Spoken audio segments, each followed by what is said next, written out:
Pero se parece mucho a un... ¿A lo de la Croa? No, de Julio no. No con los accesorios correctos. ¿Dónde están los cinturones para esto? Porque nadie está listo. Aquí están. Fue difícil. Es que son tan diferentes.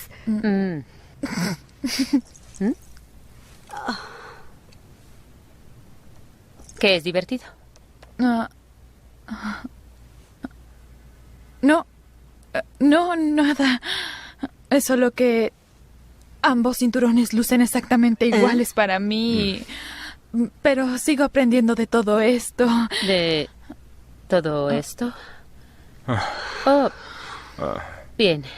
Veamos. ¿Tú crees que esto no tiene nada que ver contigo? Tú vas a tu armario y eliges ese ridículo y bizarro suéter azul porque intentas decirle al mundo que te tomas muy en serio el elegir lo que usas. Lo que no sabes es que ese suéter no es azul, no es turquesa, no es lapislázuli, es más bien celeste. ¿Y no te has dado cuenta de que en 2002 Oscar de la Renta tuvo una colección de trajes celestes? Después Yves Saint Laurent mostró chaquetas militares celestes. Necesitamos una chaqueta. Y así el celeste de pronto estaba en 8 diferentes colecciones. Se filtró por las tiendas departamentales y después cayó de una trágica esquina casual donde tú, sin duda, lo pescaste de un botadero. Ese azul representa millones de dólares e innumerables empleos. Y es muy curioso que pienses que hiciste una elección que te exenta de la industria de la moda cuando, de hecho, estás usando un suéter que fue seleccionado para ti por estas personas de una pila de cosas. Hola, Evan Montes de Call Throne y hagamos una prueba. ¿Ustedes saben de qué es este comercial? Es de Adidas. Adidas es conocido por sus zapatos deportivos, también su ropa y accesorios deportivos. Pero, ¿dónde están los zapatos, los accesorios, la ropa? ¿Dónde está el nombre y el logo de Adidas? ¿Qué clase de comercial es este? Miremos otro comercial, este de Ford, uno de los fabricantes más grandes en el mundo de autos. Pero, ¿dónde están los autos? ¿Qué es esto? Es una llave. ¿Dónde están todos los productos que supuestamente están vendiendo estos comerciales? ¿Qué está pasando aquí? Bueno, ustedes ya saben lo que está pasando aquí. Voy a mostrarles una imagen sin logo, sin nombre del producto y ustedes me dicen qué es. ¿Listos? Ok, creo que la gran mayoría de ustedes saben que esto es Coca-Cola. Lo supieron sin necesidad de marca, ni de logos, ni nada. Lo supieron porque esto ya está en su memoria. Ustedes ya identifican el producto, los colores, la experiencia y la sensación de esta publicidad. Y por eso es que estas publicidades no están mostrando el producto, porque ustedes ya conocen el producto. El producto en sí es poco comparado a la experiencia, a la sensación, a la emoción que está ofreciendo el producto. A escala masiva, la publicidad no está interesado en dar detalles técnicos de su producto. Es aburridor. ¿Y a quién le interesa? ¿Quién recuerda cosas aburridoras y técnicas? Para los que son de mi generación, dígame quién de ustedes recuerda en el colegio, en clase de física o de geometría, cuál es la diferencia entre un triángulo equilátero, uno isósceles y uno escaleno. Ok, ahora, los que son de mi generación, completen esta canción.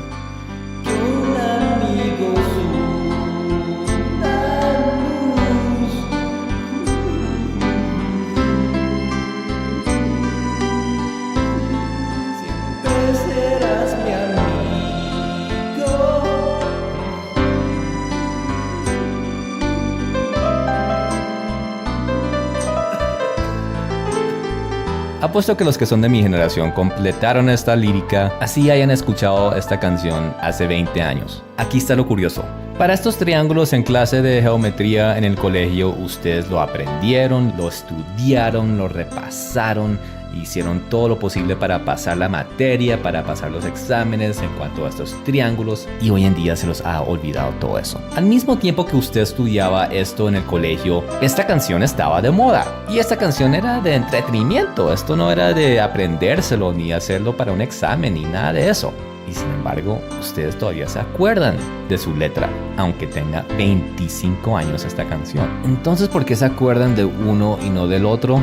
Bueno, digamos que uno logró penetrar el subconsciente. Uno logró llegar a sus sentimientos, a sus emociones. Y es ahí en el subconsciente donde las cosas son más arraigadas, donde las cosas, experiencias y situaciones se entrelazan más con el ser humano. Y un canal para llegar a la subconsciencia es las emociones. Es por eso que en muchas de estas publicidades el enfoque ya no se centra tanto en el producto, sino en las emociones y las sensaciones que puede ofrecer ese producto. Y de esa forma se logra colocar el producto en el subconsciente. Así que la próxima vez que usted tenga sed en un día caluroso y lo primero que venga a su mente espontáneamente es una Coca-Cola bien fría, puedes asegurarte que eso no tuvo nada de espontáneo. Eso fue planeado.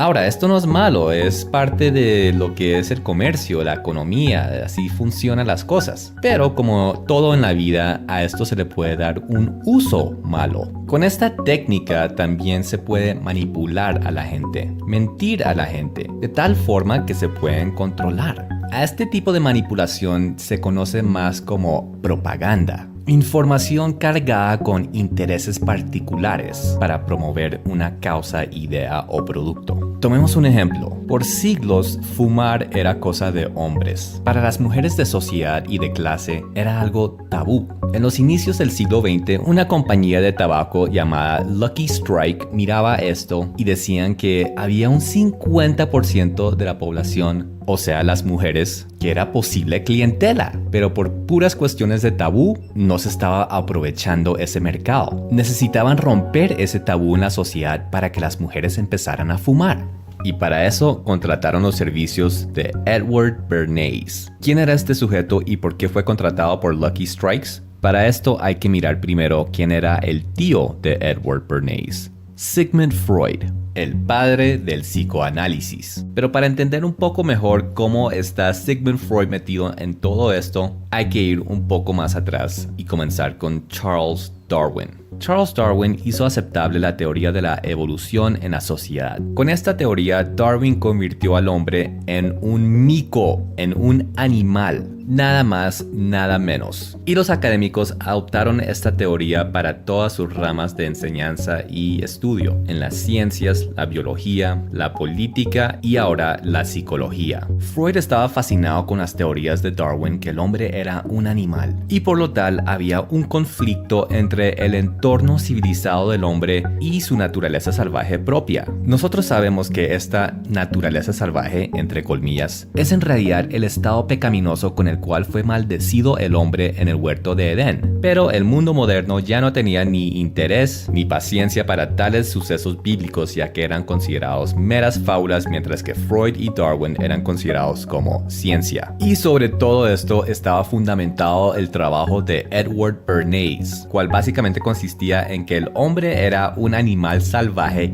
y que tenía que ser controlado por el entorno social y civilizado. Bernays le empezó a enseñar a las corporaciones cómo manipular e influenciar a las masas a comprar cosas que no necesitaban, para de esa forma mantenerlos dóciles y felices. Y fue todo un éxito. Las compañías producían a gran escala sin cesar y gracias a técnicas psicoanalíticas manipulativas convencían a la gente que ellos necesitaban lo que las compañías estaban vendiendo, aunque en realidad no lo necesitaban. Y así Edward Bernays se convirtió en el padre de las relaciones públicas. Ahora el turno era para Lucky Strike. ¿Cómo convencían a las mujeres que debían fumar? Contrataron a Edward Bernays y él hizo un estudio psicoanalítico acerca de cómo pensaban las mujeres en cuanto a este tema. Entre los resultados concluyó, entre otras cosas, que el cigarrillo era visto como algo masculino y también que a las mujeres no les gustaba el color verde del empaque. Entonces, manos a la obra.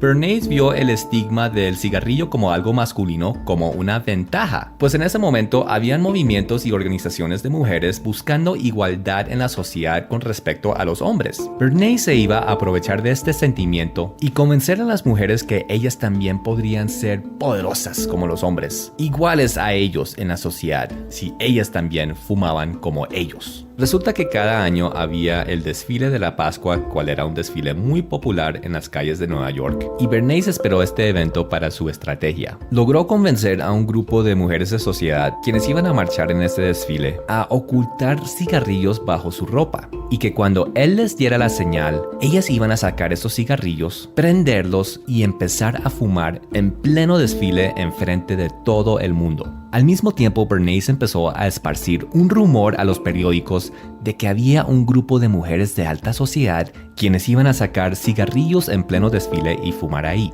Llegó el día del desfile, estas mujeres estaban marchando y Bernays dio la señal. En ese momento, ellas sacaron sus cigarrillos escondidos, los prendieron proclamando que estaban prendiendo antorchas de libertad y prosiguieron a fumar. Los periodistas, como ya sabían lo que iba a pasar, estaban ubicados de antemano para captar el momento y se volvió noticia internacional. Mujeres en el desfile de Nueva York haciendo un acto de derechos para la mujer, para igualdad en la sociedad, por medio de prender y fumar estas antorchas de libertad.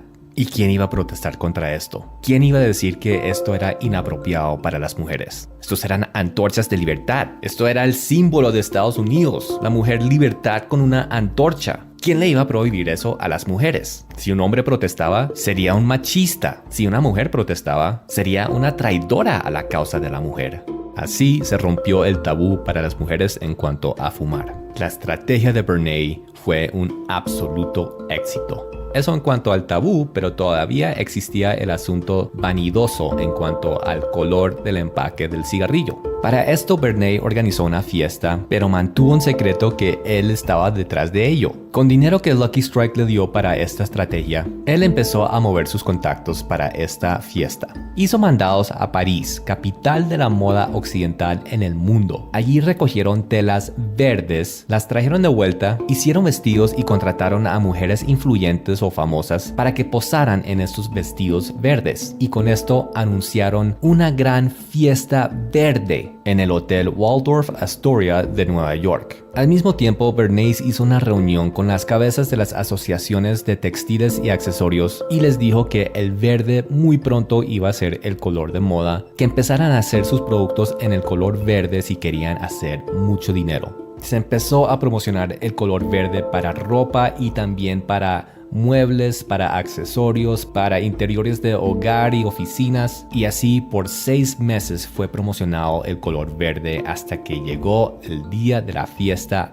verde. En esta fiesta solo se podía usar trajes verdes, vestidos verdes, joyas verdes, accesorios verdes, incluso la comida, la cena era con comida verde. Y a esta fiesta asistieron las mujeres más glamurosas de sociedad, los ejecutivos más importantes, la gente de la industria del entretenimiento y de moda, y estuvo por todos los medios de comunicación esta fiesta y el verde estaba de moda. Después de esta fiesta, ventas de Lucky Strike en cuanto a mujeres aumentó en un 200%. Años más tarde, Bernays escribió acerca de esto. Hacer énfasis por medio de repetición crea aceptación para una idea, sobre todo si la repetición proviene de diferentes fuentes.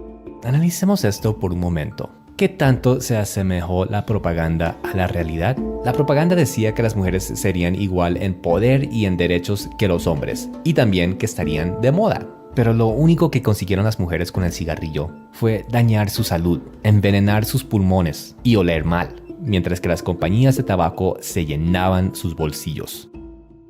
Las corporaciones vieron esto y estaban fascinados. Con Bernays entendieron que la clave estaba en venderle a las emociones de las personas. Si les vendían al intelecto de las personas, ellos dejarían de comprar una vez cubiertos sus necesidades. Pero si les vendían a los deseos de las personas, nunca dejarían de comprar. Y así, durante décadas, las corporaciones y los gobiernos influenciaban y manipulaban el público por medio de estas tácticas. Pero con el tiempo, la gente empezó a darse cuenta de esta manipulación y se empezaron a cansar de ello. Y esto básicamente llegó a su punto de quiebre con la guerra de Vietnam. Las nuevas generaciones ya no le creían más ni al gobierno ni a las corporaciones. Se rebelaron. Estos fueron la contracultura, quienes iban a vivir según su propio estilo y filosofía.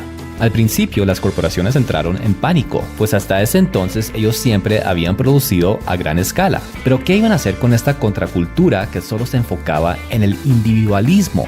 Irónicamente, lo que ellos no sabían era que este individualismo iba a crear el consumidor perfecto, más manipulable e influenciable que nunca antes. Y es porque esta nueva psique colectiva antifreudiana estaba basado en la competencia de Freud.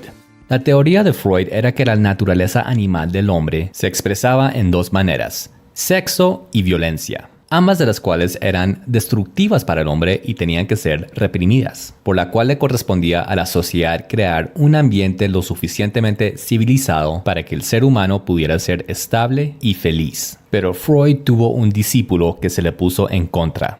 Wilhelm Reich propuso una psicología totalmente opuesta, cual en vez de reprimir ese libido y agresividad, el ser humano debería liberarlo completamente, para así no ser consumido por ello. Él proclamaba una revolución sexual en los años 30, décadas antes de este movimiento contracultura. Él promocionaba el marxismo, el divorcio, el aborto, promiscuidad, sexo en adolescencia, homosexualismo y toda clase de libertinaje sexual. Era un radical, nadie lo tomaba en serio y finalmente fue arrestado por estar vendiendo aparatos que supuestamente curaban el cáncer. Y sin embargo, en los años 60, con la llegada de la contracultura, su tipo de psicoanálisis se volvió la norma. Y finalmente llegó su revolución sexual que él había proclamado 30 años antes. Ya la norma no era reprimir los sentimientos, ya no era ocultar lo que uno sentía, ni lo que uno deseaba. Y definitivamente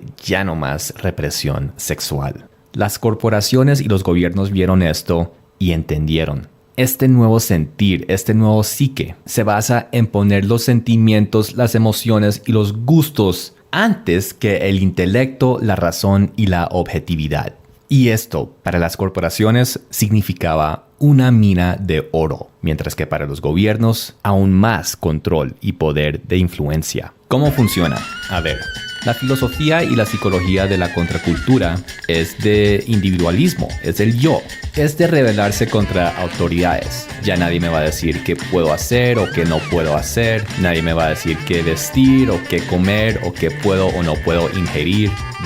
Yo soy el que mando, yo soy el que decido. Las corporaciones invirtieron millones en analizar esta nueva mentalidad y descubrieron que el truco estaba en crear una idea o sentimiento o filosofía o deseo e implantarlo en la cabeza de la gente para que ellos pensaran que ese era su idea o su filosofía o sentimiento o deseo. Y de esa forma ellos adoptarían pensamientos ajenos creyendo que eso provenía de ellos mismos, de su ser individual. Ahora, eso sería complicado hacerse a una sociedad que usara sus capacidades analíticas y objetivas de una forma primordial. Pero esta nueva sociedad prefería las emociones y los deseos, lo que en esencia es una enorme puerta abierta al subconsciente. Las corporaciones hicieron ajustes a su producción y empezaron a diversificar. Crearon perfiles sociales de esta nueva generación y para cada perfil crearon líneas de productos que complementarían su estilo de vida. Para aquellos que eran de espíritu rebelde y libre, harían productos que reflejara esa libertad y rebeldía. Para los más clásicos, productos clásicos. Para los aventureros, productos aventureros. Y así y hasta hubo productos para todo el mundo para ayudar y asistir a esta gente en su búsqueda de individualidad e identidad propia. Entonces, ¿qué pasa con una sociedad cuando ya deciden poner sentimientos por encima de objetividad, emociones por encima de razón, deleites por encima de disciplina e individualidad por encima de responsabilidad moral?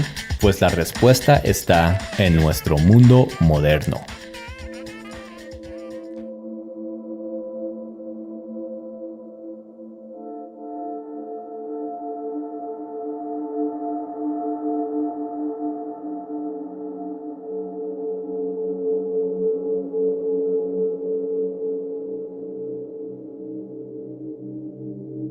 Una de las ventajas de vivir en un país en desarrollo es que uno más o menos puede predecir los cambios socioculturales que vienen con solo mirar lo que está pasando en los países industriales, ya que nosotros somos muy influenciados por ellos. En los países industriales, la ideología dominante es la secularidad. Los dogmas de la secularidad es que el hombre es un animal, el libido y la agresión son parte esencial de su naturaleza y hoy en día esa naturaleza debe expresarse y liberarse. Así como los animales en lo salvaje viven según impulsos y deseos, igual nosotros, los animales, entre comillas, de la civilización, debemos hacer lo mismo. Es natural. Pues esa es la teoría, pero en la práctica estamos viendo resultados desastrosos. Comencemos con una de las peores y más desastrosas consecuencias de la secularidad: el feminismo. La revolución sexual indirectamente trataba del feminismo. Ahora muchos estarán pensando que el feminismo era para los derechos de la mujer e igualdad para ella. Pues esa era la propaganda. Más bien miremos los resultados.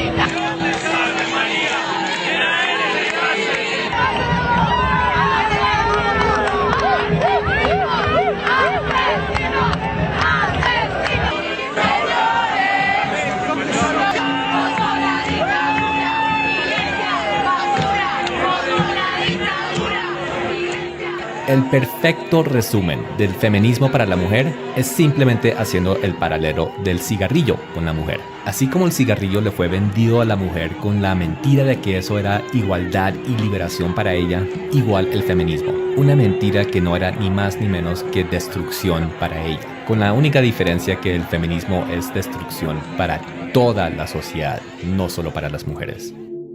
Como dije antes, la propaganda del feminismo era igualdad de derechos, y totalmente de acuerdo. ¿Quién no estaría de acuerdo con eso? Pero en la práctica las mujeres se han degenerado física, mental y espiritualmente gracias al feminismo, debido a que el feminismo no paró en buscar igualdad para la mujer con respecto a los hombres en las oficinas, en la política y en la sociedad en general, sino que prosiguió a que la mujer fuera como el hombre en todo, casi que buscando que reemplazara el hombre. Y el problema con eso es que nosotros los hombres somos muy desjuiciados y muy inmaduros. Ya sé. No todos. Para que no se me pongan bravos aquí algunos hombres que estén viendo esto. Pero hay que admitirlo, por lo menos con respecto a las mujeres, los hombres somos más inmaduros, más desjuiciados. E históricamente las mujeres han estado ahí para ayudarnos con esos problemas, rescatarnos de ese desjuicio, esa inmadurez, ayudarnos, transformarnos a ser más maduros, respetuosos, educados y decentes. Ese dicho de detrás de cada gran hombre hay una gran mujer,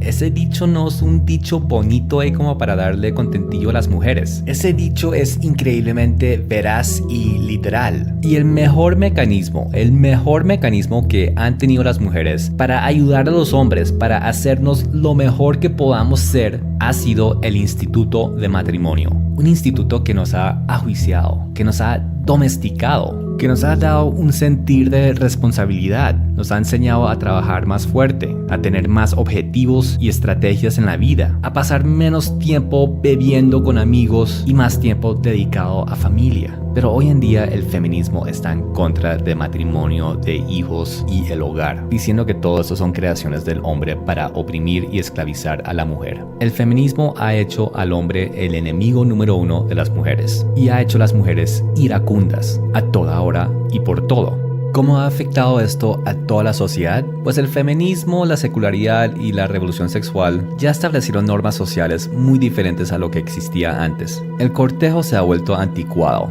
la discreción aburrida, y los morales cristianos obsoletos. Con la aceptación del credo secular de que somos animales y con la influencia del feminismo de que las mujeres deben ser como los hombres para su liberación, pues ya no existían razones para la mujer ser puritana o reservada, esperar al matrimonio, ni nada de eso. Pues la revolución sexual le prometió a la mujer que iba a ser feliz siendo promiscua, el feminismo le prometió que iba a ser feliz poniendo carrera profesional por encima de familia, y la secularidad le prometió que iba a ser feliz haciendo lo mismo que hace un hombre y considerándose igual a él. En 50 años desde la revolución sexual, ¿qué resultados podemos ver de todo esto? Pues ciertamente ha habido un increíble aumento en el uso de pastillas antidepresivas. En solo Estados Unidos este consumo ha aumentado 400% en 20 años. Y según las últimas estadísticas de la Organización para la Cooperación y el Desarrollo Económico, los países que más consumen antidepresivos son los industriales, o sea, los países donde más está arraigado la secularidad. Y bueno, adivinen cuál de los dos géneros es el que más consume antidepresivos. Sí, la mujer. Hay 2.5 veces más mujeres que hombres tomando antidepresivos, más que el doble. ¿Qué fue lo que pasó? ¿Qué pasó con todas esas promesas de igualdad, liberación y felicidad? Bueno, pues solo era propaganda. Es la misma situación que con los cigarrillos. Los únicos que salieron ganando en esa situación fueron las compañías de tabaco, no las mujeres. Y en este caso, los únicos que salieron ganando fue en realidad los hombres. Esto va a sonar bastante feo, pero es la realidad. Gracias al feminismo y la revolución sexual, los hombres han podido sacar cualquier cantidad de provecho sexual de las mujeres. Ya no hay que esperar hasta el matrimonio, no hay que dar anillos de compromiso, no hay que ir a la casa a conocer la familia, no hay que salir con acompañantes. Las mujeres hicieron el sexo casual y fácil, y esto ha degenerado muchísimo al hombre y consecuentemente a la mujer. Y aun con todo esto, con todas estas consecuencias, con toda la perversión, corrupción, inmoralidad y degradación de la mujer y el sexo, aun con todo eso, las cosas no terminan ahí. La revolución sexual no ha terminado. No le es suficiente con solo corromper hombres y mujeres. La idea es corromper toda la sociedad. Lo que quiere decir que hay que incluir a los niños.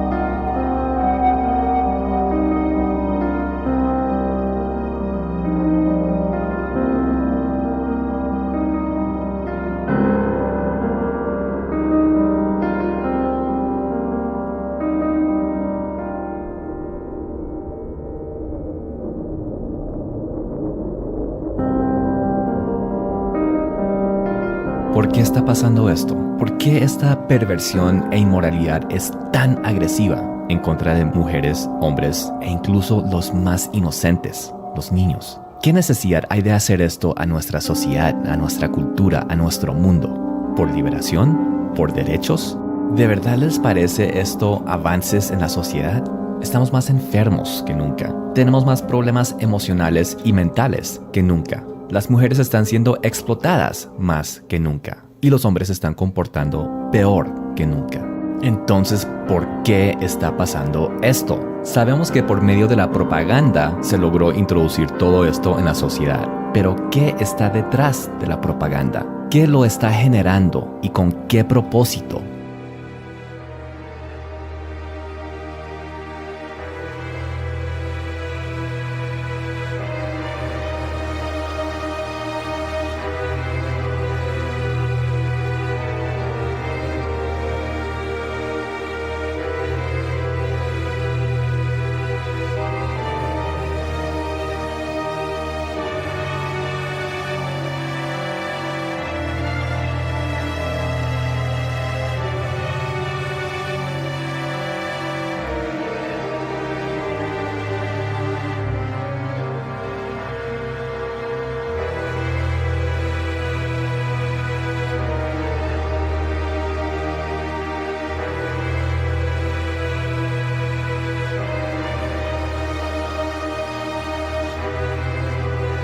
Socialismo.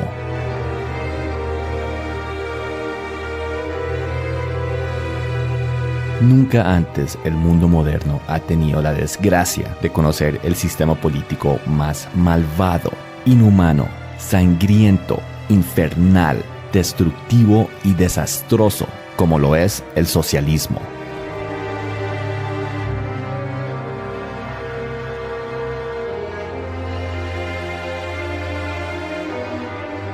cientos de millones de personas asesinadas, encarceladas y torturadas. Millones y millones de familias oprimidas y destruidas bajo este sistema político. Uno pensaría que después de la monstruosidad que fue la Unión Soviética, los países del mundo jamás volverían a tocar el socialismo. Pero hoy en día vemos un resurgimiento de esta ideología. ¿Por qué? Fácil. Por su propaganda. Voy a argumentar algo. Voy a argumentar que la Unión Soviética no perdió la Guerra Fría. Voy a argumentar que la está ganando. ¿Cómo? Pues de la misma forma que la revolución sexual supuestamente se acabó en los 60s, pero hoy en día vemos que tiene más influencia y fuerza que nunca. Solo que ya no lo llaman revolución sexual. Le ponen otros nombres, como libre desarrollo de la personalidad, o identidad de géneros, o libertad de expresión. Cualquier nombre que suene progresista, positivo, de derechos y de igualdad para todos, no importa el nombre, lo que importa es la agenda detrás del nombre. Y de esa misma forma, quiero argumentar, la Unión Soviética ganó la Guerra Fría. El Occidente pensó que lo había ganado con la caída del muro de Berlín, bajó su guardia y así el socialismo se ha estado infiltrando durante décadas en la sociedad y cultura occidental. Comencemos desde el comienzo. En el siglo XX, muy básicamente hablando, el mundo estaba dividido en oriental y occidental. Oriental tenía que ver con el sistema político socialista y occidental tenía que ver con el modelo económico capitalista. La potencia socialista era Rusia con su unión de repúblicas socialistas soviéticas y la potencia de los capitalistas era, claro está, Estados Unidos. La propaganda detrás del socialismo es que el capitalismo es lo peor, es lo más opresivo, inhumano e injusto que existe para el ser humano, mientras que el socialismo es de igualdad y derechos para todos. Así la intención de Rusia era de convertir el mundo entero a socialismo, y de eso trataba la Guerra Fría. Sin embargo, entre más pasaba el tiempo, menos entusiasmo había para socialismo. El capitalismo no se estaba convirtiendo en esa tiranía y opresión que tanto promulgaban los socialistas debido a una cosa que existía en el occidente: el cristianismo. El más grande obstáculo para la Unión Soviética no era los miles de misiles nucleares apuntando hacia ella, ni era la economía fuerte que gozaban los países occidentales, era Jesús. ¿Por qué? Porque en el socialismo, el Estado es el que tiene que crear la utopía para el hombre. Tiene que crear la prosperidad, la abundancia, los medios, las herramientas y en esencia la felicidad del pueblo. Y todo esto a su vez tiene que generar una lealtad absoluta y completa del pueblo al Estado. El pueblo tiene que ver al Estado y al líder del Partido Socialista como la fuente de todo lo bueno en sus vidas. Tiene que crearse una devoción al Estado y al líder, lo cual entra en completo conflicto con Jesús. En una sociedad donde Jesucristo está presente en las mentes y corazones del pueblo, el socialismo no puede funcionar completamente porque la lealtad del pueblo va a ser primero para Jesús y no para el Estado. Y la gente va a juzgar al Estado con las palabras y mandamientos de Jesucristo, quitándole ese control y poder absoluto que tanto necesita el Estado en sociedades socialistas. Y así, durante décadas, el socialismo mostró ser un completo, total y absoluto fracaso en sus promesas de utopía, mientras que el occidente prosperaba. Si pretendía conquistar el mundo, el socialismo definitivamente tenía que cambiar de táctica.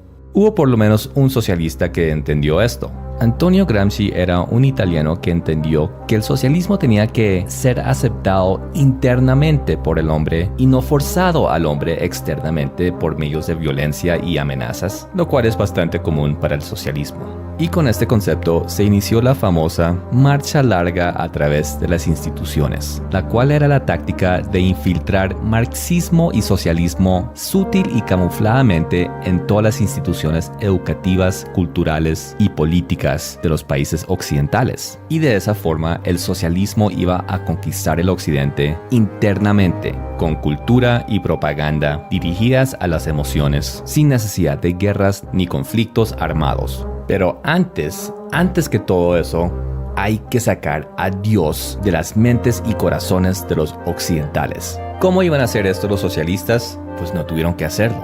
Solo unas cuantas décadas antes, Charles Darwin introdujo su teoría de evolución al mundo, lo cual fue un durísimo golpe al cristianismo en el occidente, al cual le siguió Freud con su psicoanálisis secular, seguido por Bernays y su cultura de consumismo, y llegando hasta la contracultura y la revolución sexual de los 60s. Todo esto con acompañamiento constante del feminismo, del nihilismo de Nietzsche, de esoterismo importado de Oriente, de ecumenismo social, político y religioso de la masonería y de amor al dinero y corrupción moral general debido a la prosperidad capitalista. Sería realmente absurdo pensar que todo esto fue una fantástica, increíble coincidencia, que todo esto se estaba dando casi simultáneamente. Pero no hay coincidencias. Hay un solo plan detrás de todos estos elementos, por más diversos y diferentes que parezcan. Ya hablaremos de quién está detrás de ese plan.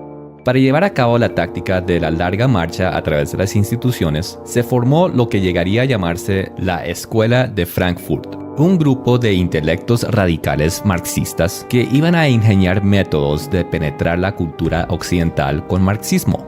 Se formaron en Alemania, pero pasaron a la Universidad Columbia de Nueva York y ahí desarrollaron programas de estudio para los jóvenes estudiantes, como lo es la teoría crítica, que como su nombre lo insinúa, critica todo, pero no todo, solo todo lo occidental. Esta teoría crítica empezó a esparcirse por todas las universidades y colegios y sirvió de fundamento para muchas áreas de estudio y clases, como estudios de la política, las ciencias sociales, la cultura, arte, etc. Y la idea tras esto era que todo lo occidental, que todos los valores y tradiciones occidentales llegaran a tener una connotación negativa, que cualquier cosa occidental llegara a generar y despertar sentimientos negativos hacia esa cosa, y así el individuo empezaría a sentir rechazo por eso.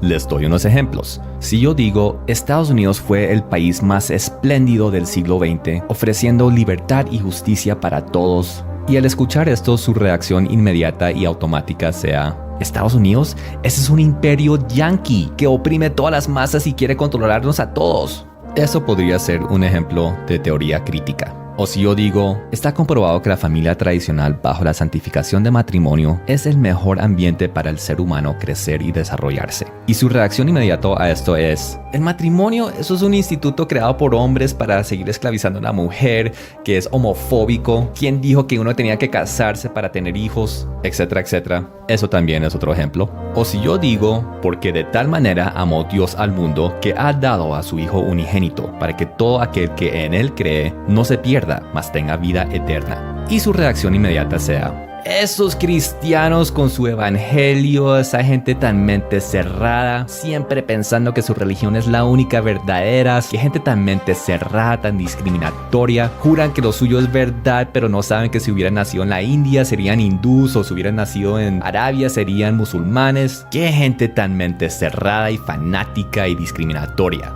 Eso también es otro posible ejemplo. Ahora, eso no significa que uno no puede criticar o cuestionar Estados Unidos o el matrimonio o la Biblia, pero la intención de la teoría crítica es de simplemente anular todo lo positivo y resaltar al máximo lo negativo, incluso si lo negativo sea muy poco comparado a lo positivo. Y todo esto se hace con el fin de seguir el esquema del socialismo, cual trata de revolución. El socialismo originalmente esperaba que fuera la clase obrera que se levantara mundialmente en revolución contra sus gobiernos, porque la teoría era que los gobiernos, por medio del capitalismo, eran opresores de los obreros, quienes a su vez serían los oprimidos. Todo trata de opresores oprimidos. Esa es la clave, ese es el detonador para la revolución social. Pero con esta nueva táctica del socialismo de infiltrar los institutos occidentales, los roles de oprimidos y opresores tenían que cambiar. Cosas tradicionales del occidentalismo o el cristianismo tenían que ser pintados como los opresores, mientras que minorías o estilos de vida alternos tenían que ser pintados como los oprimidos, a tal punto de llegar a generar generar tanta tensión que culminaría en la tan esperada revolución social. Y en ese esquema de cosas, grupos como los blancos llegaron a ser considerados como opresores y negros y otros grupos étnicos fueron considerados como oprimidos. Igual, heterosexuales serían opresores y homosexuales serían oprimidos, hombres y mujeres biológicos opresores y transgéneros oprimidos, hombres opresores, mujeres oprimidas, cristianos opresores y todo lo demás oprimidos. Y con todo esto es que nace esa cultura, esa mentalidad y ese dogma de ser políticamente correcto, donde prácticamente cualquier cosa que usted dice o hace puede ser considerado como racismo, fobia, discriminación o intolerancia, y por lo tal uno debe andar en un perpetuo estado de cuidado acerca de lo que dice o hace o cómo mira o cómo actúa o cómo se expresa o no se expresa o no dice o no mira, porque todo y cualquier cosa puede ser una opresión a uno de estos grupos oprimidos. En conclusión, todo el mundo termina sintiéndose oprimido por cualquier razón occidental o tradicional o conservador o cristiano. Y esto es exactamente de lo que trata el socialismo. Todo esto es un plan y un programa socialista, solo que jamás se van a usar terminología socialista, porque como dije antes, la idea es que la gente crea que estos pensamientos y estos sentimientos son propios de ellos mismos y no que hayan sido manipulados a aceptarlos subconscientemente. Por eso es que en la sociopolítica occidental nunca se escuchan palabras como socialismo, comunismo o marxismo, sino que se usan palabras con una connotación más positiva, como liberalismo o partidos liberales, que tienen que ver con la palabra libertad. ¿Quién no quiere ser libre? O progresistas, de la palabra progreso. Progreso es algo bueno. O democracia social. ¿A quién no le gusta la democracia? Muchas palabras positivas que en realidad son pura propaganda.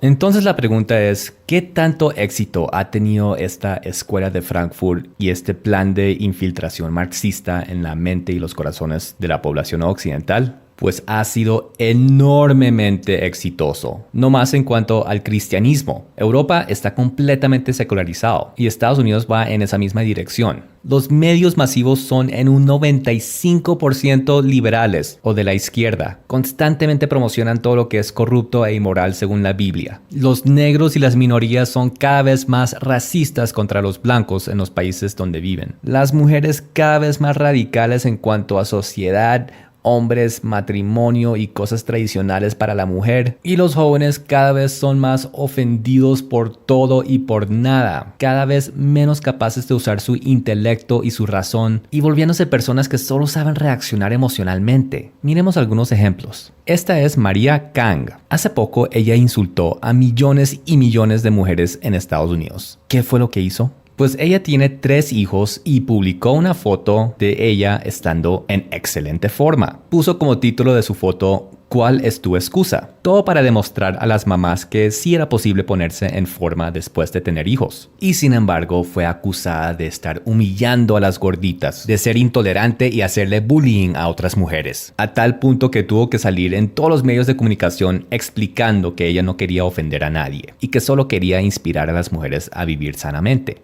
Este es otro caso en la Universidad Yale, donde un grupo de estudiantes está protestando contra un profesor por algo que él hizo. Él, en su deseo de arreglar las cosas, sale para conversar con ellos. Escuchemos la conversación.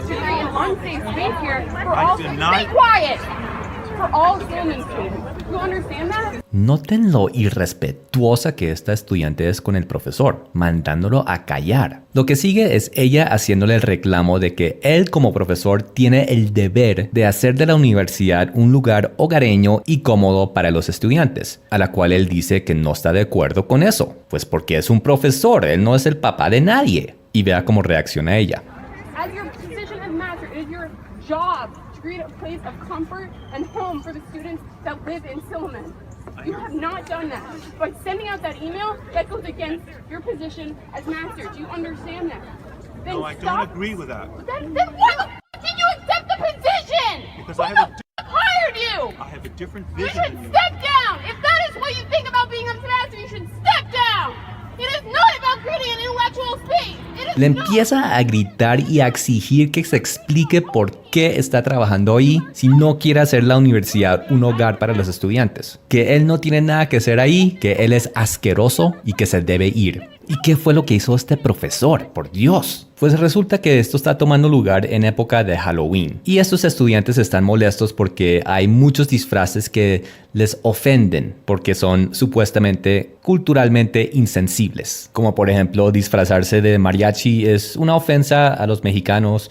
Disfrazarse de geisha es ofensa a los chinos, etcétera, etcétera. Y estos estudiantes están ofendidos, quieren que la universidad tome medidas contra esto. Y este profesor les escribió un email a todos los estudiantes diciendo que se relajaran, que disfrutaran el Halloween, que eso era una fiesta nomás. Y mejor dicho, aquí ven los resultados de decirle que se relajaran. Y notarán lo paciente y respetuoso que es el profesor con la estudiante, pero más bien yo diría que es miedo. Miedo porque cada vez hay más casos de profesores siendo despedidos con la más mínima ofensa, entre comillas, que tal vez pueda posiblemente sienta cualquier estudiante. Esto debido a que las universidades en los países industriales son como los medios masivos en que la gran mayoría son liberales, o sea, de la izquierda, o sea, de filosofía socialista. Y en el socialismo, el opresor es el enemigo. Y este profesor sabe que si a él lo consideran opresor en cualquier manera, lo van a despedir.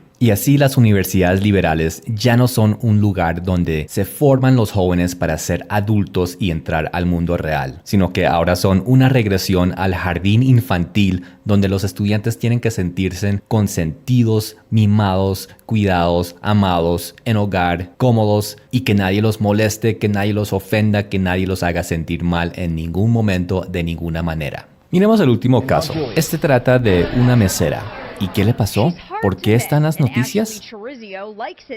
Bueno, pues resulta que entraron unos clientes y no les gustó que su mesera tuviera cabello azul, tatuajes y piercings. Entonces pidieron otra mesera. He says she doesn't like the way you look, she doesn't like what you represent, you know, the tattoos, the hair, the piercing, so she wants a new server. ¿Y cuál es la noticia? Pues la noticia es que la hicieron llorar.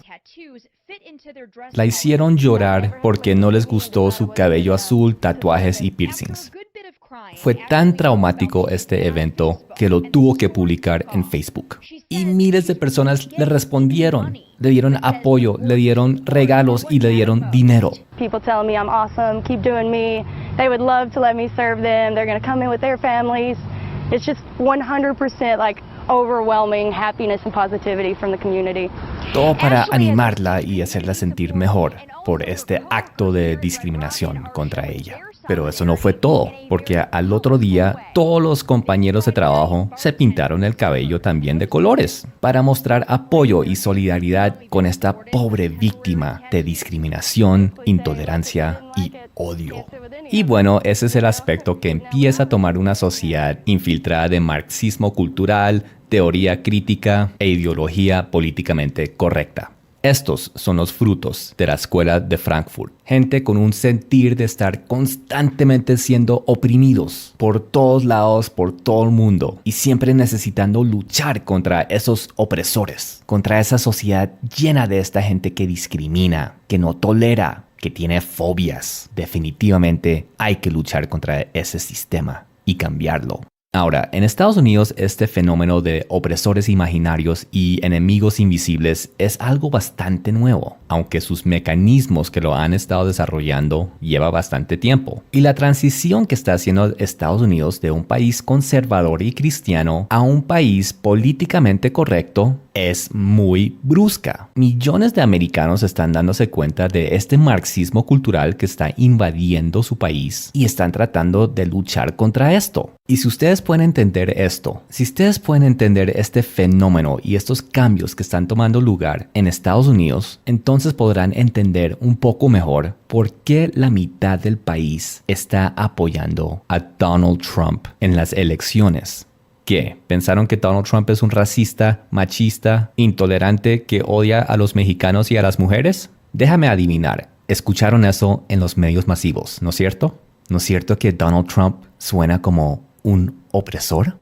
Hablaremos más de eso otro día. porque en este momento vamos a hablar de los oprimidos, entre comillas, más oprimidos, entre comillas, de todos, la comunidad LGBT, los homosexuales. Bueno, ustedes ya saben lo que está pasando a nivel mundial con este tema, así que vamos a ir directo al grano. No existe propaganda más grande y agenda más oculta que lo que es este movimiento LGBT. Esto no es ni más ni menos que la última fase de la invasión marxista, socialista, cultural al occidente. ¿Y cuál es el enemigo obstáculo más grande del socialismo? Es Jesús y su cristianismo. La secularidad ha sido muy exitosa sacando a Dios de todos los institutos públicos a través de las décadas, pero falta un área. El matrimonio es la última expresión cristiana pública que queda en el occidente. Es la última institución pública donde se transmiten y promueven valores cristianos de generación a generación. Y por tal es el objetivo número 1 de este socialismo. Lo cual quiere decir que la táctica está en que Jesús y o la Biblia y o los cristianos queden como opresores, horribles, odiosos opresores que odian, discriminan, rechazan, desprecian a otros grupos oprimidos. Y esto, en medio de una sociedad políticamente correcta, va a generar sentimientos de rechazo total contra el cristianismo.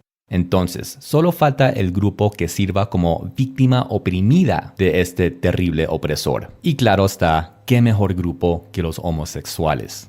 ¿Pensaron que esto trataba de amor por los homosexuales, de derechos e igualdad para ellos? Bueno, pues pregúntense esto. ¿Será que hace 100 años las compañías de cigarrillos realmente tenían amor por las mujeres, queriendo que ellas fumaran para tener igualdad de derechos? ¿Es por eso que querían que empezaran a fumar? ¿Y cuáles han sido los resultados de esto? ¿Acaso no es un hecho que el cigarrillo ha matado a miles y miles de mujeres? Bueno, eso es exactamente lo mismo que está pasando con los homosexuales. Ellos y sus simpatizantes están siendo usados y manipulados al máximo para otros fines. Y así como la propaganda del cigarrillo terminó destruyendo a la mujer por medio de manipulación emocional y algo de placer físico, igual hará la propaganda homosexual con los homosexuales y el resto de la sociedad. ¿Y cuál es esta propaganda? Pues mirémoslo y comparémoslo con la realidad. El primer elemento propagandista es la que todos ya conocemos, que esto es un asunto de igualdad. Y con igualdad lo que realmente quiere decir es matrimonio, que los gays también tienen derecho al matrimonio como los heterosexuales.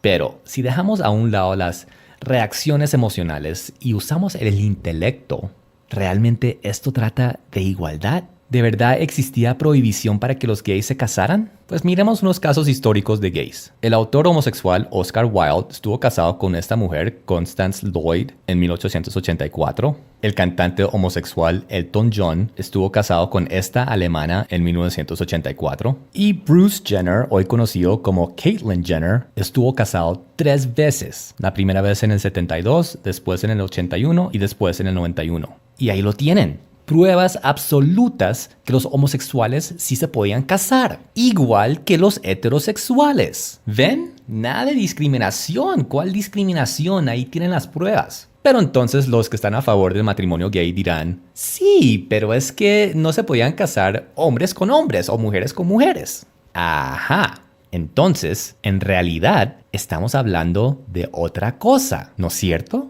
No estamos hablando de igualdad como acabamos de comprobar, sino que estamos hablando de distorsionar el instituto de matrimonio, de reconfigurarlo a algo que no es. Entonces, ¿por qué se usa esta palabra igualdad? ¿Por qué todo el mundo cree que trata de igualdad? Pues porque la palabra igualdad es una palabra que dispara sentimientos y reacciones emocionales, mientras que distorsión es una palabra técnica y negativa. Y así esta palabra igualdad puede enlazar el matrimonio homosexual con otras causas o situaciones de desigualdad, injusticia, racismo, como por ejemplo esclavitud en las Américas, apartheid en Sudáfrica y otras situaciones de discriminación. Y en conclusión, la gente termina pensando que esto es una causa de justicia y de derechos humanos. Y los que están en contra de esto es igual a los que estaban en contra de los negros o liberación de esclavos o derechos humanos, etc. Pero todo es propaganda, es una gran ilusión. Esto solo trata de distorsión de matrimonio. Ahora, muchos dirán, ¿y qué? Da la misma. Igualdad, distorsión, ¿qué importa? Deje que los gays se casen. ¿Cuál es el problema? Bueno, he aquí el problema. Como dije antes, el instituto de matrimonio es la última expresión y manifestación pública del cristianismo y la palabra de Dios en la sociedad occidental. Y si esto se acaba o se distorsiona, igual se acaba o se distorsiona la palabra de Dios para una sociedad, lo que significa que ya no habrá una referencia absoluta para definir qué es bien y qué es mal. Todo se vuelve relativo. Y por lo tal, no queda más opción de que el gobierno tome el lugar de Dios y el gobierno sea lo que defina qué es bien, qué es mal, qué es permitido, qué no es permitido. Y así, inevitablemente, la sociedad se vuelve socialista, mientras que el gobierno y el gran líder se vuelven Dios. Y muchos volverán a decir, ¿y qué? ¿Cuál es el problema con el socialismo? Podemos ser democracia socialista como Suecia o Dinamarca o Finlandia. Pues bueno, creo que ya es hora de revelar de qué trata todo esto.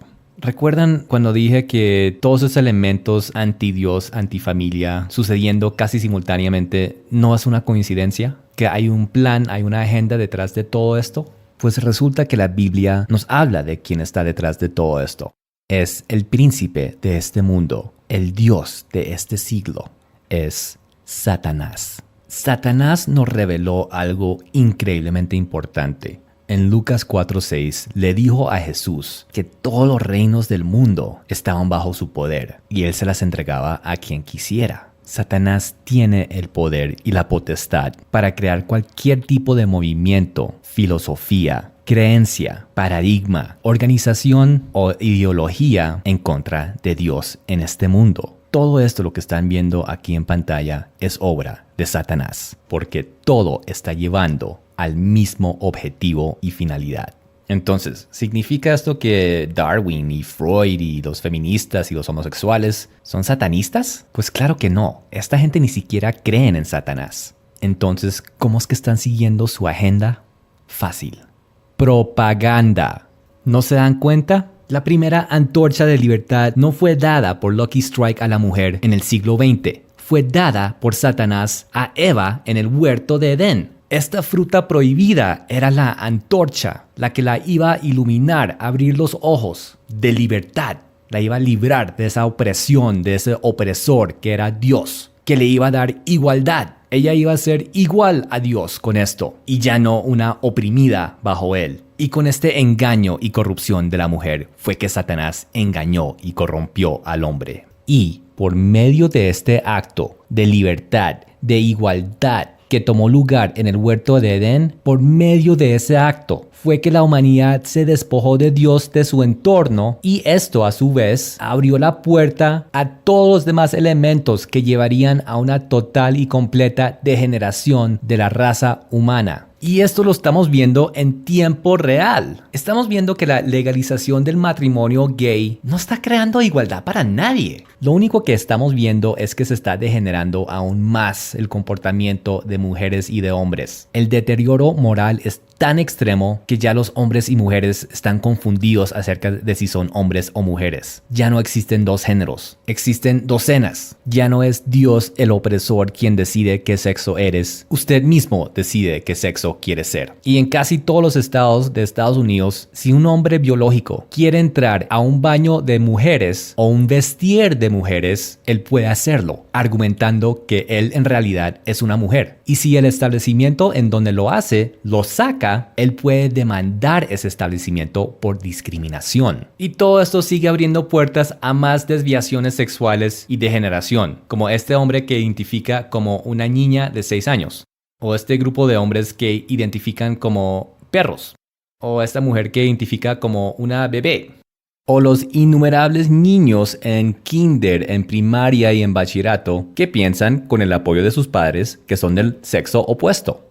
Detrás del movimiento gay vienen otros movimientos también buscando legalización, como este que se llama NAMBLA, que es un acrónimo para Asociación Norteamericana de Amor entre Hombres y Niños, un grupo que busca legalizar el sexo entre hombres homosexuales y menores de edad. Ya vemos que se están legalizando leyes de bestialismo y seguimos viendo en tiempo real la destrucción total del matrimonio tradicional con casos de tríos que se están casando, como estas 3 lesbianas en Estados Unidos, o este trío de lesbianas en Brasil, o este trío de hombres gays en Tailandia. Pero si 2 o 3 personas es demasiado, pues ahora existe la sologamía, casarse con uno mismo. ¿Y por qué parar ahí? ¿Por qué no incesto? Como estos casos que ya se están reportando abiertamente, como esta mujer británica que se enamoró de su hijo y quiere tener su bebé, o esta otra mamá que se enamoró y se casó con su hija después de haberse casado con su hijo, o este hombre en Nuevo México que se enamoró de su mamá.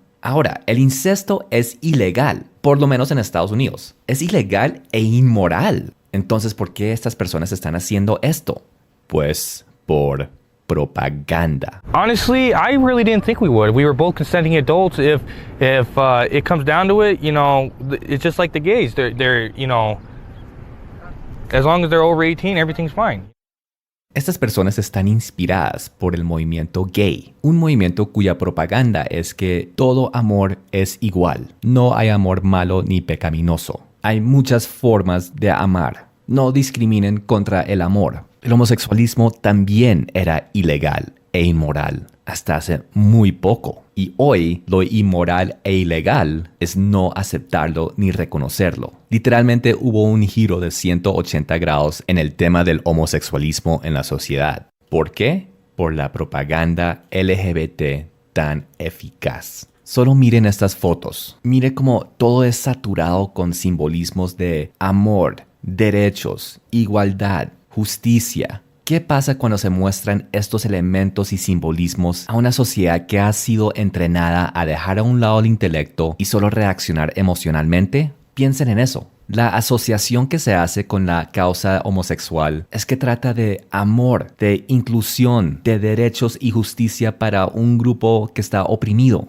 Entonces, si este grupo es por amor y solo quieren amor y solo necesitan amor y todo es amor en cuanto a ellos, ¿qué significa o qué imagen tienen los que están en contra de esta causa? Si esta parte representa amor y justicia y tolerancia, automáticamente significa que los que están en contra de ellos son personas que están en contra de amor, en contra de justicia, en contra de inclusión y tolerancia. ¿Ven la propaganda que está detrás de todo esto? Si el movimiento gay es amor y justicia, los cristianos que se oponen a esto son odio e intolerancia. Y ese es el mensaje que capta la sociedad, una sociedad que solo reacciona emocionalmente. Y por lo tal, la sociedad empieza a aceptar esta causa, empieza a aceptar estas filosofías y estos argumentos de que es amor, es derechos, es tolerancia, es igualdad. Esto se vuelve leyes en la sociedad, toda la sociedad tiene que adaptarse y reconfigurarse. Y consecuentemente, el homosexualismo y la perversión está infiltrando absolutamente todo instituto y área de la sociedad. Entonces, ¿apoyas la causa homosexual? ¿Estás en la lucha con ellos para pasar leyes antidiscriminación? Muy bien, es su derecho. Pero después no se queje cuando su hija adolescente llegue del colegio o la universidad llorando porque había un hombre en los vestieres y duchas de mujeres mientras ellas estaban tratando de cambiar y bañarse, como está pasando actualmente en muchos colegios en Estados Unidos. No se queje cuando su esposa llegue traumatizada porque había un hombre en el vestier en el almacén donde ella se estaba cambiando mirándola, como también ya está pasando en Estados Unidos. Ni se queje cuando lleve a su familia a pasear y hay personas desnudas andando por todos lados, como ya es legal en muchos países y estados de Estados Unidos. No se quejen porque apoyar estos derechos, entre comillas, de la comunidad LGBT va a llevar a todo esto y mucho peor. Ahora, entiendo que la gran mayoría de personas queriendo apoyar los LGBT no tienen ninguna intención de acabar con la sociedad, que solo quieren derechos, solo quieren igualdad para estas personas. Pero no importa cuáles son sus creencias o intenciones en cuanto a este movimiento. Lo único que importa es el plan detrás de este movimiento. Vuelvo y repito, ustedes solo están siendo utilizados, solo son peones para avanzar un plan oculto. Y este plan es satánico. Repito, estas personas en estos movimientos no son satanistas, pero sí están siendo controlados por Satanás, porque todos están llevando al mismo fin. La Biblia nos habla constantemente de esto. Cuando la Biblia nos dice que sobre todas las cosas cuidemos nuestro corazón, ¿a qué se refiere? ¿Que comamos saludable? ¿Que cuidado con el colesterol? Bueno, pues analicemos cierto símbolo que utiliza la Biblia para referirse al corazón del hombre. La tierra. Pues recordemos que de la tierra fue formado el hombre. Y por eso es que en algunas parábolas de Jesús, él utiliza la tierra para simbolizar el corazón del hombre. Y asimismo utiliza la semilla del trigo como un símbolo de su palabra. ¿Y qué es su palabra? Pues son mandamientos, instrucciones, ideas de Dios para que el hombre viva correctamente. Y todo trata de que esa semilla entre en esa tierra y dé fruto. En otras palabras, que esas ideas de Dios entren en nuestros corazones y produzcan buenos resultados. Pero Satanás también puede hacer lo mismo. Eso lo podemos ver en la parábola del trigo y la cizaña, donde un hombre tenía un campo, plantó buena semilla y que dio buenos resultados, pero cuando se fue a dormir llegó el enemigo y plantó malas semillas. Y así hubo buen fruto y mal fruto lado a lado. Este mecanismo lo podemos ver en un caso real, cuando Judas fue poseído por Satanás. Pero noten algo de esta posesión en que Judas ni se volvió loco, ni perdió el control, ni perdió el conocimiento, ni nada. Estuvo completamente normal, pues no fue una posesión como la conocemos, sino que fue una idea implantada, tal como dice Juan 13:2. Y esa idea era de entregar a Jesús por una recompensa, lo cual hizo y después Satanás lo dejó y ahí fue cuando se arrepintió. Ya cuando esa idea se salió de su cabeza, Judas se arrepintió de lo que hizo. Pero entiendan, fue la voluntad de Judas de hacer esto según la idea. Judas pudo haber rechazado esa idea. Y por eso Judas jamás fue tomado por inocente acerca de lo que hizo, porque siempre estuvo en control y siempre tuvo la capacidad de decidir. ¿Y por qué le fue fácil a Satanás implantar una idea en Judas? Porque Judas era un hombre dominado por sus deseos y emociones. Judas era un ladrón, robaba de la tesorería de nadie más ni nadie menos que Jesucristo. Y él lo sabía, sino que sus emociones y deseos eran tan fuertes que le robaba a Jesús aún sabiendo que era el Hijo de Dios. Y esos son presa fácil para Satanás, personas controladas por emociones y deseos. Y entendiendo esto de la tierra, del corazón, de la semilla de trigo, la cizaña, que es la palabra, que son ideas, entendiendo todo eso pueden tener una mejor idea de lo que pasó en el huerto de Edén. ¿Cuál fue la maldición que Dios pronunció en el huerto de Edén con la rebeldía del hombre? Leamos cuidadosamente. Dios dijo: maldita será la tierra por tu causa, espinos y cardos te producirá, con el sudor de tu rostro comerás el pan. ¿Dios realmente maldijo el campo y la tierra cuando estos no tenían nada que ver con lo que pasó en el huerto?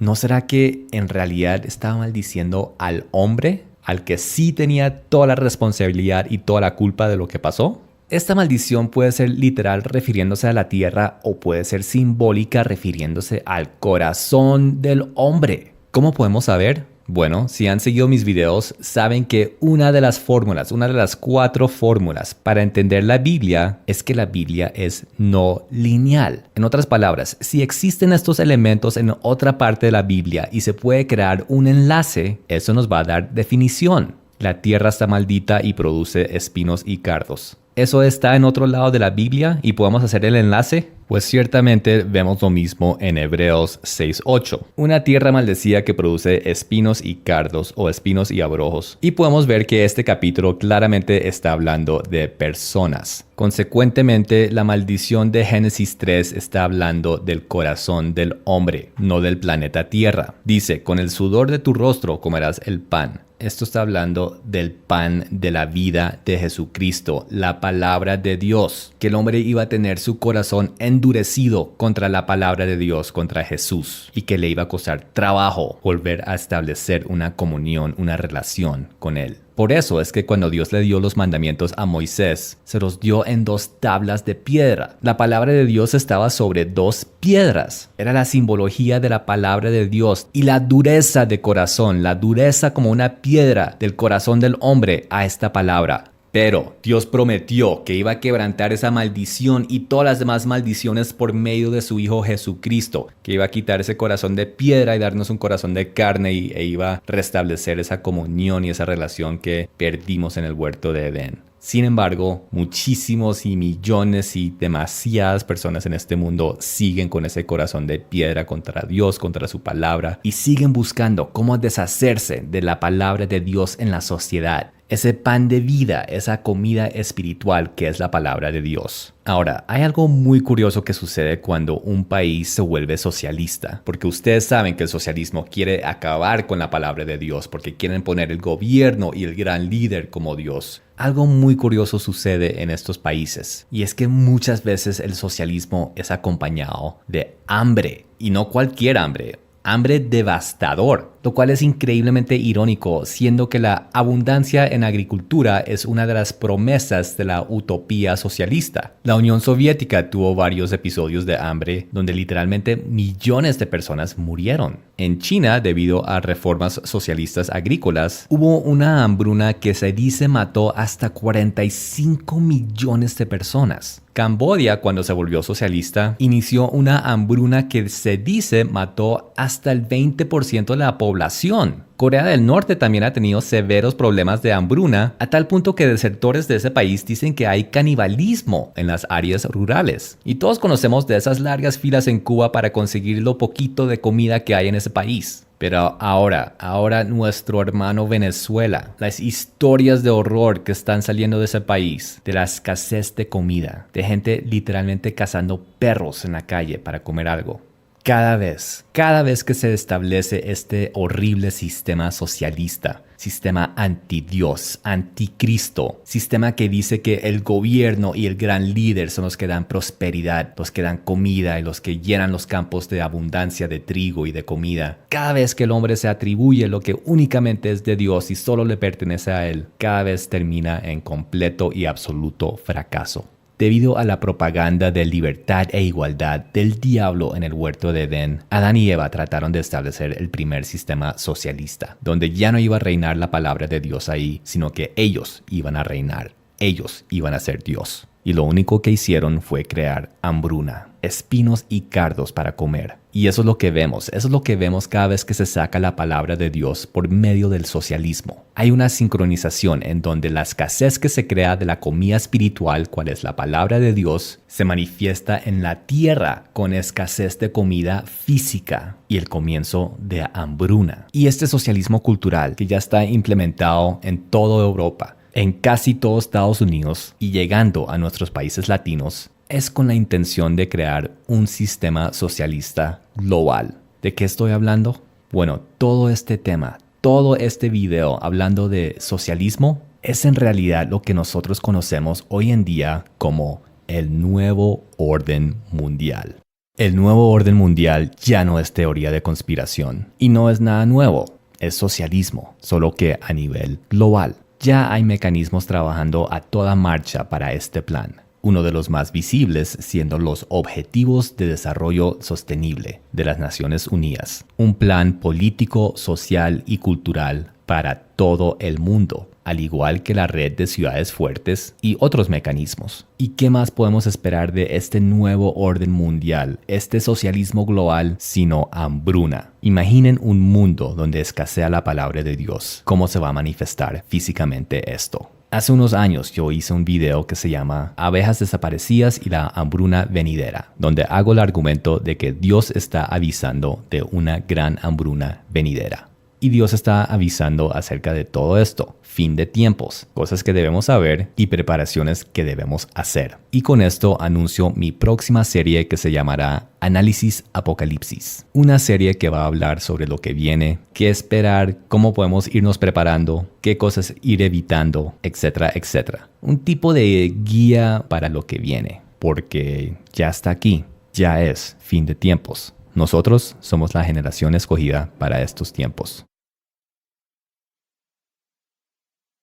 Si hay algún homosexual que ha podido llegar hasta el final de este video, primero que todo, muchas gracias por escucharme hasta aquí. Aprecio cualquier esfuerzo que se haga para escuchar el otro lado y quisiera expresar mi apoyo a usted. Y por ese apoyo es que yo estoy en contra de matrimonio gay y leyes transgénero. No es homofobia, no es odio, no es intolerancia. Esas son palabras propaganda y usted lo sabe. ¿Sabes qué es fobia?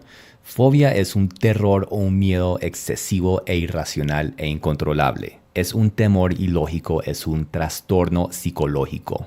En pocas palabras, es una enfermedad mental. La sociedad quiere que usted me considere un enfermo mental si no estoy de acuerdo con usted. De eso trata la palabra homofóbico. Y si yo soy una persona con enfermedad mental, significa que lo que yo digo son locuras. Locura y odio. Eso es lo que quiere la sociedad, que se considere cualquier argumento u opinión en contra del homosexualismo.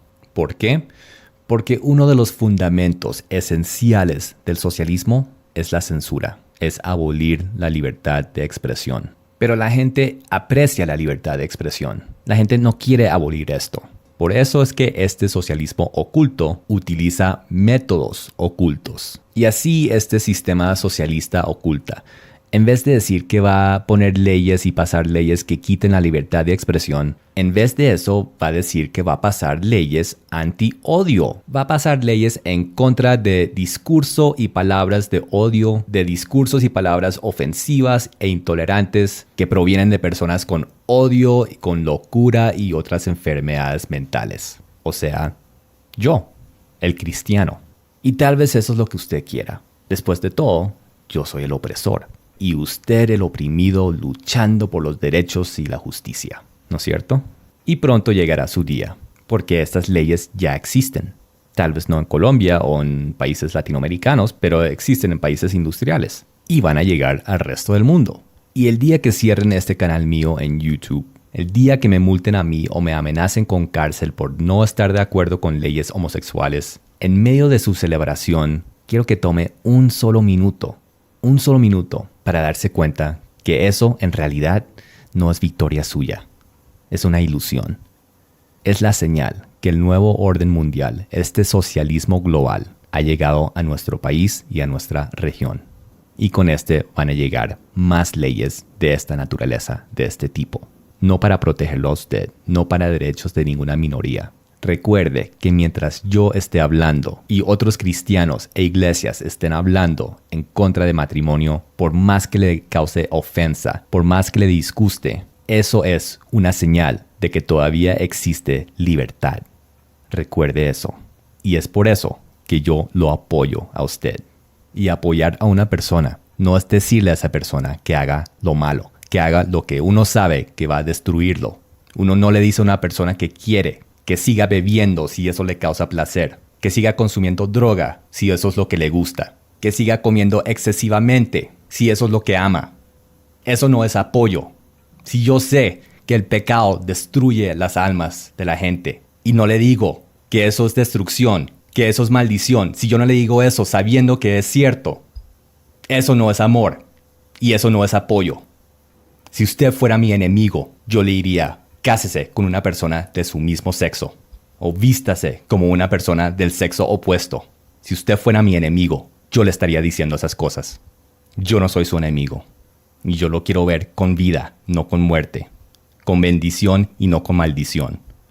Y por ese apoyo y por ese deseo que usted también tenga la vida y la salvación que Jesucristo me ha dado a mí, por esa razón no apoyo el matrimonio gay ni esta libre identidad de géneros. Quien quiera que seas, espero poder conocerlo pronto. Espero poder hablar con usted personalmente algún día.